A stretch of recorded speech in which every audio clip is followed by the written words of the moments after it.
Ces derniers jours, un événement m'a fait penser à Saint Thomas Becket. Saint Thomas Becket, archevêque de Canterbury en Angleterre, a été assassiné, martyrisé en 1170, assassiné sur l'autel majeur de sa cathédrale par des tueurs à gages qui croyaient obéir, plaire, satisfaire les désirs du roi anglais de l'époque, Henri II. Les historiens débattent encore de la question de savoir si Henri II les a réellement commandés ou s'ils ont pris l'initiative de leur propre chef en pensant qu'il plairait au roi. Un fait qui a été magistralement transposé en littérature par le prix Nobel Eliot dans son extraordinaire ouvrage que je recommande à tous, Assassinat à la cathédrale. J'ai pensé à cela à cause de ce qui s'est passé dans un diocèse argentin de Venado Tuerto. Le 1er août, les adorateurs des anciennes divinités précolombiennes de la région andine consacrent cette journée au culte de la Pachamama, la déesse de la terre, la déesse de la fertilité. Eh bien, ce diocèse argentin de Venado Tuerto a voulu se joindre à cet acte de culte. Je ne sais pas si c'est un culte d'adoration, de vénération, d'hommage à la Pachamama, et ce diocèse a composé une prière qui a été publiée sur les réseaux sociaux, une prière à cette déesse païenne, et donc, en la publiant sur les réseaux sociaux, il est censé demander aux catholiques d'en faire écho. La prière est tellement énorme, terrible, que même si elle est vraiment provocante, et je m'excuse de la lire, il vaut la peine de savoir en quoi elle consiste pour se rendre compte du degré de folie auquel nous sommes arrivés. Voici la prière, je le répète, publiée sur les réseaux sociaux par ce diocèse argentin. Que Dieu me pardonne de la lire.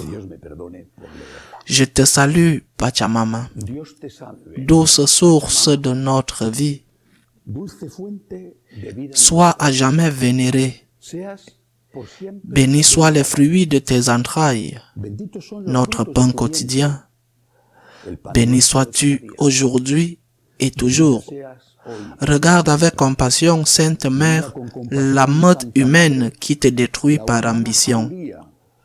Béni soit ta clémence, Pachamama, Mater déprédatée par la folie.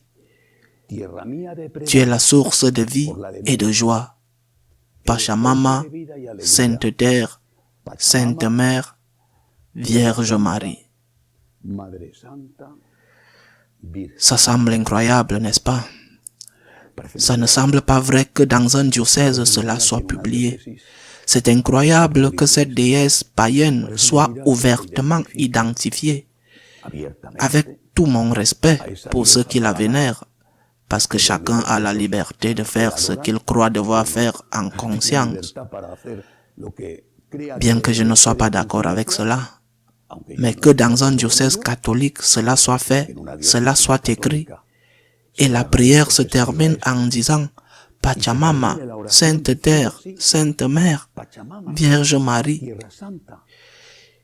J'ai honte de devoir dire ces choses, parce que c'est terrible. Enfin, le scandale, comme c'est logique, a été grand, et donc il y a eu beaucoup de critiques. Ils l'ont publié sur Facebook. Il y a eu beaucoup de critiques et la prière a été retirée du site du diocèse. Ensuite, il y a eu des excuses. Et c'est ce qui m'a fait penser précisément à ce qui est arrivé à Saint Thomas Becket en 1970. Parce que les excuses sont terribles et il faut avoir exactement ce qu'ils ont dit comme excuse. Il faut le voir. Nous voulons nous excuser, commence-t-il. L'intention était de communiquer notre communion. En bref, ils utilisent le mot communiquer 2 fois, successivement, bien. De communiquer notre communion avec François. Et ce que François dit dans l'exhortation apostolique Chère Amazonie. Ce qui signifie que pour ces messieurs qui font cette prière blasphématoire et la publient, c'est ce qui plaît au pape François. Selon eux, le pape se réjouit de cette prière blasphématoire.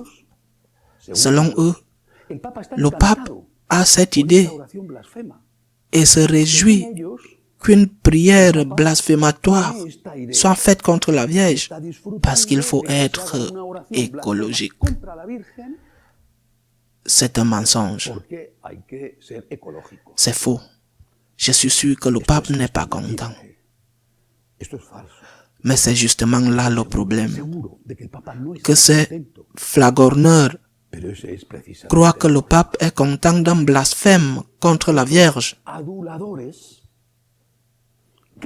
Ils ont renvoyé leur responsabilité d'avoir fait ça au pape. Ils ont dit non, c'est que nous l'avons fait parce que le pape est content, parce que nous avons cru que le pape serait content de ça.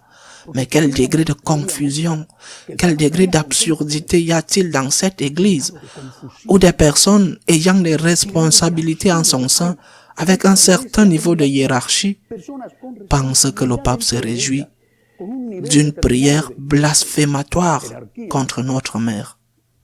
C'est précisément le problème, la terrible confusion dans laquelle nous vivons, qui fait que certaines personnes offensent la Sainte Vierge, croyant qu'ainsi ils font plaisir au pape. Ils sont les flagorneurs qui ont tué Saint Thomas Becket en pensant qu'ainsi le roi serait content. Eh bien, je dois dire en toute honnêteté que le Saint-Père, le pape François, aime la Vierge.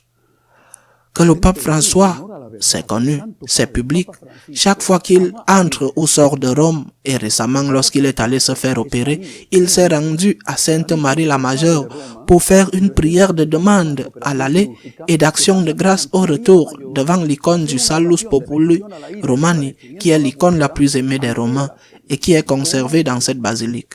Le pape a demandé à plusieurs reprises que le chapelet soit prié.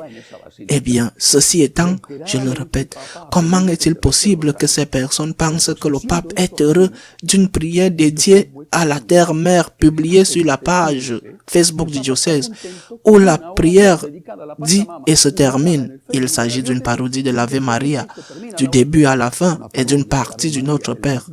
Cette prière se termine en disant « Pachamama, Terre Sainte, Notre Mère, Vierge Marie ». Demandons au Seigneur de pardonner à ces personnes qui ne se sont sûrement pas conscientes de ce qu'elles ont fait. Demandons au Seigneur de les pardonner. Mais demandons au Seigneur, s'il vous plaît, de mettre fin le plus rapidement possible à la confusion qui existe dans notre chère Église. Demandons au Seigneur de nous aider.